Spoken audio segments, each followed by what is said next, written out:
I wake up feeling alert and refreshed. Got to sleep in a little more than usual, and it's made all the difference.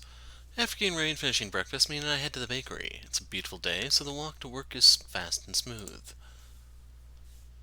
I hope my shift ends on time. I haven't forgotten that I'm meeting Kira at the shrine afterwards. Once we arrive, Mina and I throw on our aprons. Sunlight filters in through the bakery's windows, highlighting the display cases filled with sweet treats. The fresh scent of bread and sugar mingles in the air, giving the place a warm and homey feeling. Aunt Emiko finishes up a transaction with a customer before ushering us over. I'm so glad you're both here. She pulls me into the cash register. Sweetie, can you please take over the register? Mina nods and helps the next person in line. Aunt Emiko hands me a tray. Here is the latest batch of bread. Can you put them out on display for me, honey? Of course, Aunt Emiko. Thank you, dear. If you need me, I'll be in the back with your uncle working on a catering order. As she disappears into the kitchen, I set to work. The store is bustling with hungry customers all morning. The bread flies off the shelves faster than I can restock them. Eventually, the rush dies down. As the last customer leaves, Mina lets out a deep breath and sits at one of the tables. Phew, it's finally slowing down. Yeah, that last rush was crazy. She slumps against the table looking exhausted. I just want one moment to myself. The bell dings above the door. I look over and see a young man enter the shop. He looks slightly older than us. Maybe he's a high school senior. Mina's eyes widen. Her back straightens upright. I stifle a laugh. Thought you said you wanted a moment to rest and do nothing. Her cheeks flush. Shush! The boy stuffs his hands into his pockets as he checks out the display case. Mina lets out a soft, almost dreamy sigh. I don't have time to wait for Mina to gather up her courage. We have work to do. I head towards the counter, which snaps Mina back to reality. She jumps out in front of me, blocking my access and beams at the customer. Hi there, how can I help you? He flashes her an easy smile, which makes Mina flush even brighter. I've never been to this place before. Can you tell me about your hot cross bun options? Oh, of course. She clears her throat. As you can see, you have some hot buns. The boy blinks. What? She sputters. Wait, I mean, your buns are fresh. Not your buns, my buns. Wait, no, mine, like mine from the store. Concern settles over his face. On second thought, maybe something else. Do you have any bread rolls? Mina nods. Yes, role play is very important here at the bakery. Roll play? Yes, Her eyes widen. just rolls. I mean bread rolls. A breathless, strained laugh puffs out of him. He looks around for something else to order. Maybe I'll just go with a slice of pie. Of course. Do you want a cream pie? Mina quickly catches herself and her face turns bright red. I mean, a cream pie. Like, do you want a slice of a pie that happens to contain cream filling? Because it's called a cream pie. He blinks, then nods. That sounds just fine. She looks relieved. No problem. Just 1 second, please. Mina prepares his order and then disappears into the back. That's strange. The pastries are ready to go, so I'm not sure why she's back there. She returns a moment later to bring him up. After he pays, she hands him the bag. Thanks. He tries to take it from her, but Mina doesn't let go. She seems lost in a trance, staring into his eyes. He gives the bag a little tug. She snaps out of it. Oh, sorry. Enjoy your dessert. He gives her another odd look, then sits at one of the tables. When he's out of earshot, Mina lets out a low groan. She deflates against the counter. When did you get so good at puns? For someone who thinks puns are lame anyway, your pun game sure is strong. I didn't do it on purpose. That just makes it even more impressive. Suddenly, she's smirking. Wait, I'm confused. Didn't that just go really badly? Why do you look so smug? Mina grins and puts her hands on her hips. Because, dear cousin, I am smoother than you think.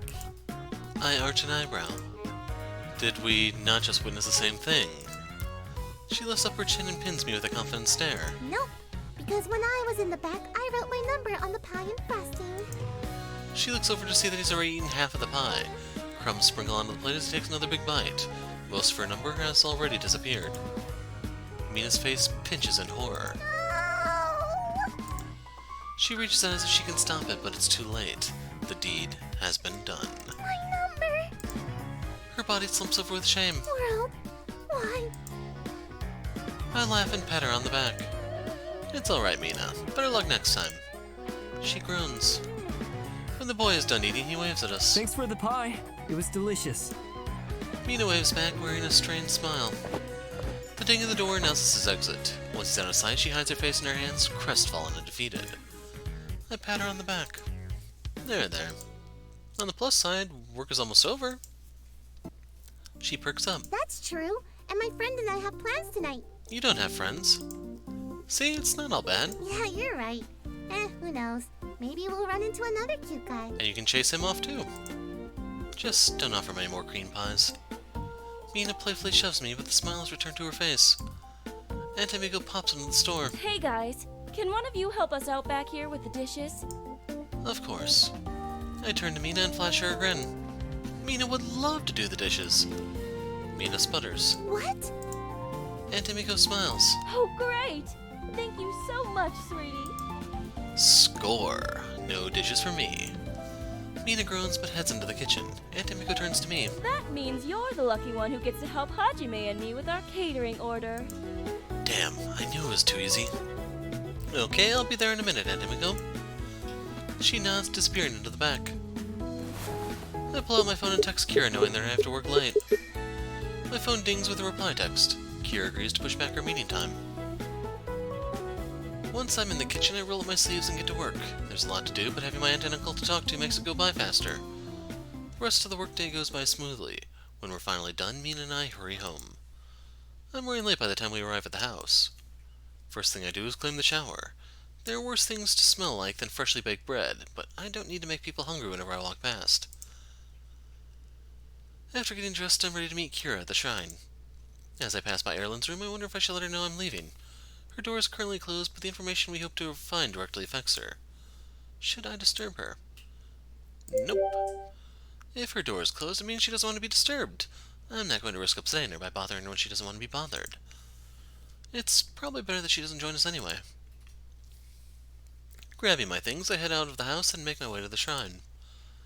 The walkover feels longer than usual. My breath comes in gasps as I pick up the pace. Finally, I see the familiar gates. Kira stands in front of them and greets me as I approach. Hello. Hey, sorry I'm late. I hope you haven't been waiting long. She shakes her head. This is the first time I've seen her out of her school uniform. I must be staring a bit too long because she breaks the silence. Is something wrong?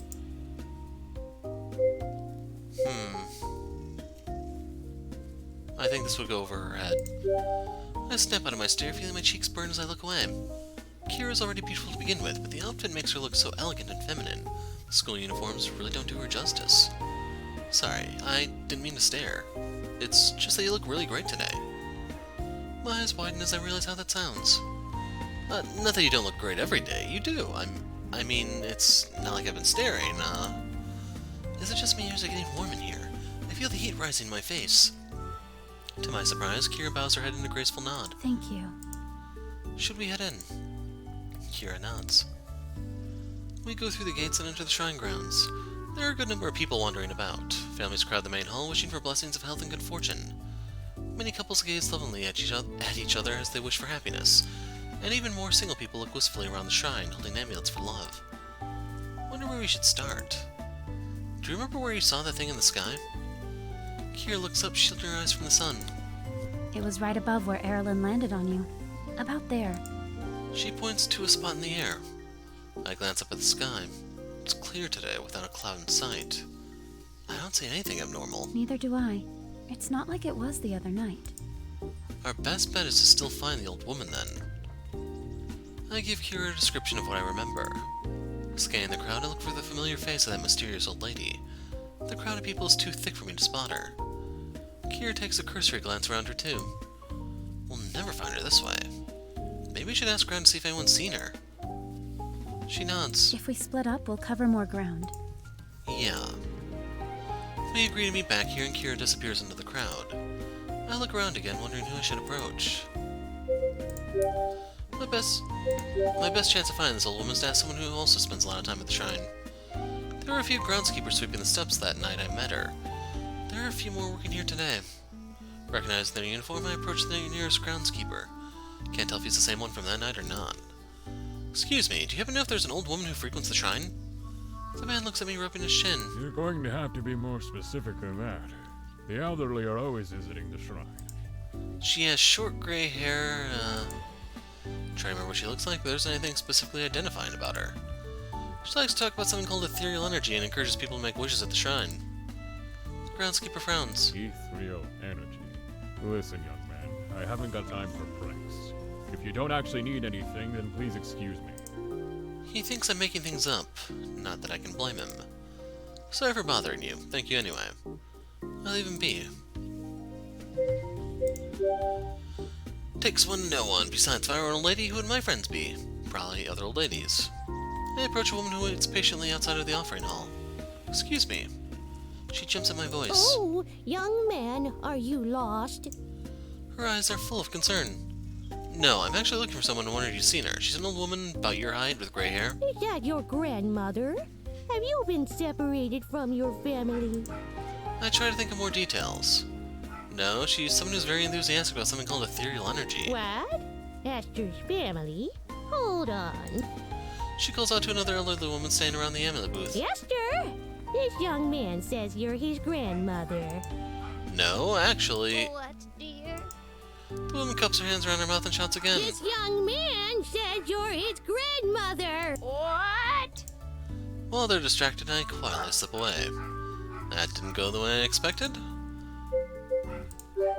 I see a guy about my age with a big smile on his face, clutching an amulet and mouthing thank you to the sky.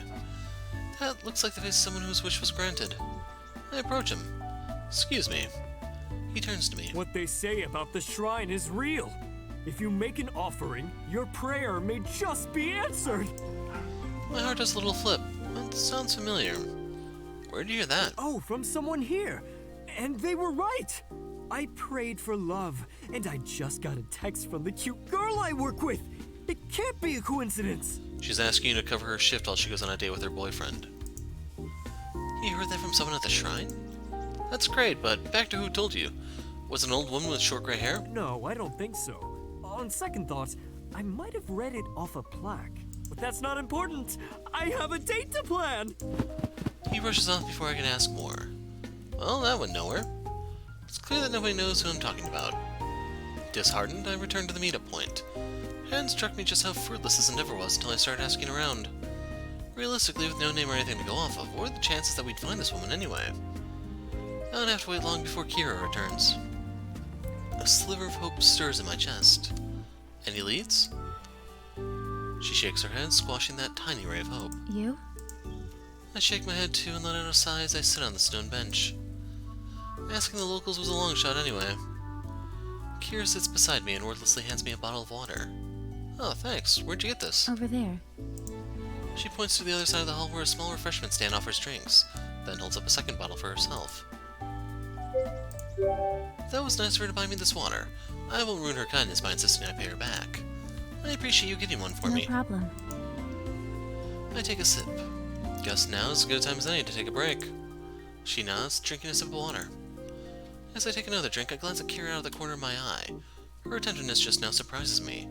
I didn't think she noticed the little things. I still don't have a very good read on her.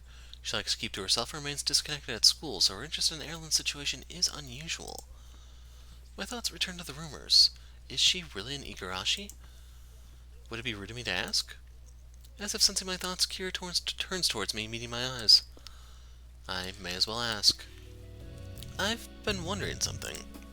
About the old woman? No, about you, actually. She remains motionless, turned back to her water. What about me? Are you related to the famous Igarashi conglomerate? Yes. The change is very subtle, but I notice it. There's a dullness in her eyes and a sharpness in her tone. I wouldn't have expected a family such as yours to live here in Matsukase. Thought you'd all live in the city. I do. I blink. So you live here by yourself? She nods, keeping her expression carefully blank. When should I come over? Kira lives alone? That means we could spend some quality time together. Alone and uninterrupted. So you have the place all to yourself, huh? She nods. Maybe I could come over and see it sometime, and keep you company. It's just an apartment. There's nothing interesting to see. Well, you might get lonely. Wouldn't you prefer to have someone stay with you and make sure all your needs are taken care of? Thank you for the offer, but I can take care of myself. Did she ignore my advances, or did it go right over her head? I can't tell. She glances my way again. Do you live with your parents? I nod. But they travel for work most of the year and are rarely home. Kira looks in front of her. Rarely home. Yeah, but they always check in with me, so I hear from them often. And I still have my aunt, uncle, and my cousin Mina in the house, too, so I don't feel lonely. She blinks. So you're always surrounded by family? Yep, sometimes it can get a little annoying when I want my own space, but that's a small sacrifice to make. Can't even imagine how I would have gotten up for school back in the day if Mina wasn't around to wake me up. She goes quiet. That sounds very nice. Her voice has a strange hollow tone to it. She fiddles with a water bottle in her hands. What about your family? What are they like? Kira remains silent, and I wonder if I've offended her. As she's about to answer, a little boy who looks no more than 5 years old races towards us. His cheeks are rosy pink. As he skids to a stop, he sticks a palm out in front of us. Give me money. Is this a mugging? I stare at the little boy. Is this a stick-up? Am I being mugged right now? My brain can't fathom the scene before me. Look, I don't want any trouble, kid. He blinks and flashes me a broad smile. No trouble. Good. Just money. He pauses as if trying to remember something, then brightens. Please? Kira holds out a coin. Here. The little boy's face lights up. I notice Kira's expression soften as he snatches the coin out of her hand. Thank you, lady. Now I can make a wish. Be careful what you wish for in the shrine. Just make sure you don't wish for a rich, beautiful princess to fall out of the sky. A soft chuckle escapes Kira, which she quickly hides behind her hand. She turns away, covering her face. I guess she does have a sense of humor after all. When she looks my way again, she pretends like nothing happened. For some reason, that makes me smile. The little boy wrinkles his nose. Ew, no way! Girls have cooties. He races off just as quickly as he arrived. I watch him pause by the offering box. He drops in the coin before clasping his hands together. So, you have cooties. Apparently. A small smile teases her lips before she resumes her stoic expression. She watches the child squeeze his eyes shut as he makes a wish. I'm surprised you gave him the coin. It was a small gesture that made him really happy. I can't help but smile. Kira does have a softer side to her, even if it's not readily apparent. Koji! A breathless woman runs after the boy. When she sees him by the offering box, she pauses, catching her breath. Spotting us, she hurries over. I'm so very sorry for Koji. Please excuse him for disturbing you. He was no trouble at all. You're too kind, but I know he was rude. And I apologize again for that. He's still young and too excitable.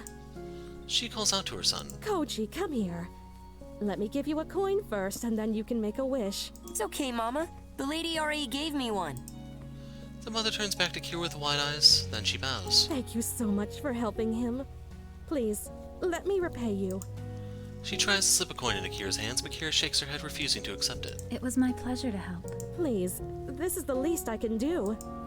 The woman urges Kira to accept the coin, but she remains firm. When I was his age, a kind stranger gave me a coin to make my first wish too. I'm grateful that I could pay it forward, and I'm sure your son will too one day. The mother nods, her face softening into a smile as she puts the coin away. You have a good heart. Thank you again. Please, let me know if there's any other way I could repay you. She looks back at her son, smiling. Affection makes her eyes twinkle. Koji loves coming to the shrine. I don't quite understand it myself, but I'll keep bringing him here if it makes him happy. Does that mean you visit often? She nods. More often than most. I share a glance at Kira. If this lady visits the shrine often, maybe she'll know other people who hang around here too. Do you know an old woman who also likes to visit the shrine? She has short gray hair and likes to encourage people to make wishes. She pauses, thinking. Oh, maybe you're thinking of Miss Tanaka. Kira and I share a glance. Mrs. Tanaka? Yes, I've seen her at the shrine pretty often. She reminds Koji to make a wish whenever she sees him. She always says it's the perfect opportunity for it. My pulse quickens. Could this be the woman we've been searching for? Do you know if she was at the shrine last Thursday? She may have been. I think she's normally here on Mondays and Thursdays, but I'm not too certain of her schedule. She was here last Thursday. It must be her. That could be her. Thank you so much. She smiles. I'm happy to help. Mama, I'm done. Koji waves at his mother. Koji, don't move.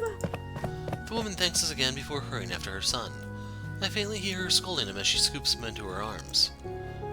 Hope makes my body feel light. Excitement bubbles within me as I turn to Kira. Mrs. Tanaka sounds like our best lead. She nods. It sounds like she won't be back until Monday, though. Yeah. Would you want to come back here with me on Monday? Sure. Great, we can head here after school. Kira nods again. Now that we have a lead, I'm going to head out. It's getting late and there are a few things I need to do. Squinting, I glance at the setting sun. Orange and yellow blazes in the sky. I hadn't realized it had gotten so late. Thanks again for coming with me today. I'm glad we were able to make some progress. Me too. We make our way out of the shrine together. When we reach the gate, we say our goodbyes and go our separate ways. My mind is racing with thoughts of Miss Tanaka as I walk all the way home. When I arrive home, I see Erlyn waiting for me in the living room. As soon as she spots me, she jumps to her feet and rushes to my side. Finally, you're home! I'm taken aback by her sudden appearance. Personal space, please. I step back away from her. Whoa, personal space. Don't step in my bubble. She waves her hands around. How can you worry about bubbles when I have been starving? There's no food. What do you mean there's no food? I mean, I checked the kitchen and there was no food. That can't be possible. Aunt Emiko keeps the kitchen stocked. Did they bring everything to the bakery? Let's go take a look. I head into the kitchen. Erlyn follows at my heels. The first thing I notice is the bread on the counter. Opening the fridge, I spot the usual staples of meat and vegetables. There's plenty of food here. Erlyn points to the kitchen table. No, it's empty. I point to everything in the kitchen. Then, what's all this? They're ingredients to make food, not food. Then put those ingredients to use. She looks as if I suggested she eat her arm. There's bread, ham, and cheese. You could have easily made yourself a sandwich. Erlyn stares blankly. Make a sandwich? Yes. She continues to stare at me. Considering her reaction to the sandwich we ate the other morning, I have a strong feeling I know the answer to the question I'm about to ask. Have you ever made a sandwich before? Of course not. It's easy. All you do is grab the bread, make sure that you add any condiments to it, grab your filling, layer them on top. Hold on. What? I'm hearing a whole lot of words coming from you, but don't understand how any of that will cure me of my famine. I sigh, biting back my frustration. If you would listen, then you'd know. She sighs and puts a hand on her hip. Finally. Like I was saying, all you need to do is put the condiments and filling between two slices of bread. That's it. Erlyn blinks slowly, her expression remaining flat. You're going to learn today. I don't care if she really doesn't understand what I said or she's just pretending. She's going to have to make the sandwich herself. No? You don't want to? I shrug. I guess you aren't that hungry after all. Her eyes widen. I haven't eaten all day. Well, I just told you how to make a sandwich. You should try making one. I cross my arms, remaining firm in my choice. She looks away and flicks her hair in response. Yes, well, it sounds easy enough. If the simple common folk can do it, then I certainly can as well. Great. She looks awkwardly at the ingredients. Maybe she really does need more help than that. You know what? All this talk of sandwiches is making me hungry too. I think I'll make one for myself. Just as long as it doesn't interfere with my royal sandwich. She watches me closely as I grab the first slice of bread and put it in my plate. Then she mirrors my movements. Erlyn continues to sneak glances my way. I pretend as if I don't notice, but slow down so she can follow how I build my sandwich. As she starts to get the hang of things, I see a smile grow on her face. She watches me spread mayo on one slice of bread and looks curiously at the condiment. Dipping some on a spoon, she tastes it and her face lights up. After adding the last slice of bread, she beams proudly at her creation. See? It was simple, just as I expected. And look how magnificent it is! She glances over at my sandwich. Yours looks acceptable, but doesn't even compare to the sheer perfection that is mine. Looks is just one part of it. The taste is more important. Erlyn's smile becomes smug. Oh, I'm not worried about it. I know that mine will taste fantastic. Oh yeah? I made sure of it by adding a secret ingredient. What ingredient? Mayonnaise! I blink. That's not a secret. I added mayo too. Yes, but only on one slice of bread. I added 2 layers of mayo on both slices of bread. If having just a little mayo makes it delicious, then having extra mayo will make it extra delicious. And extra fatty. I don't think that's how it works. She flips her hair, her smug smile still in place. I wouldn't expect a mere peasant like you to understand. Full of confidence, she holds her sandwich and takes a big bite. Immediately, she freezes. Her eyes grow wide and her smile drops. With great difficulty, she swallows the mouthful. It's delicious. She forces down another bite. What's delicious is karma. Erin grimaces at the thought of taking another bite, but forces her to do it anyway. Her face pales as she swallows. After choking down about half the sandwich, she puts it back on the plate. That was more filling than I anticipated. I'm already full. Choices have consequences. I watch with amusement. There's no way she's full, but if she's going to pretend that she is, then I won't stop her. That's good, I wouldn't want you to stop eating because the sandwich is bad. She forces a laugh. As if that could be the case. Now, it's important to remain well hydrated, so I'm going to have a glass of water. I'm sure it has nothing to do with the sandwich. No, it has to do with hydration. She pours herself a glass of water and downs it. Once we've finished eating, Erin stretches out in a wide yawn. Oh my, well, I'm going to go and rest. I've had such a long day. A long day of what? Of nearly starving to death. Trying to just survive takes so much energy. Every day seems to be a long day for you. She glares at me, putting her hands on her hips. It's not by choice, I assure you. I smile in response. If you're ever stuck in a similar situation, at least now you know how to make a sandwich. Her face melts into a proud smile. Yes, all in a day's work. She turns to leave. Your plate? Pausing, she briefly glances at it, then flicks her wrist in dismissal. Oh, yes, I'm done. You can take it away. Good night. She gracefully exits the room. My gaze goes flat. Next time I'll have to teach her how to do the dishes. Have Kosei do it. I clear the plates and clean up the kitchen before going upstairs. Mina is still out with her friends, and Aunt Emiko and Uncle Hajime are closing up the bakery. Taking advantage of the quiet, I get started on my homework. I work until I lose focus, and then I browse the internet for a bit. When my eyes struggle to stay open, I get ready for bed. Before long, I am fast asleep.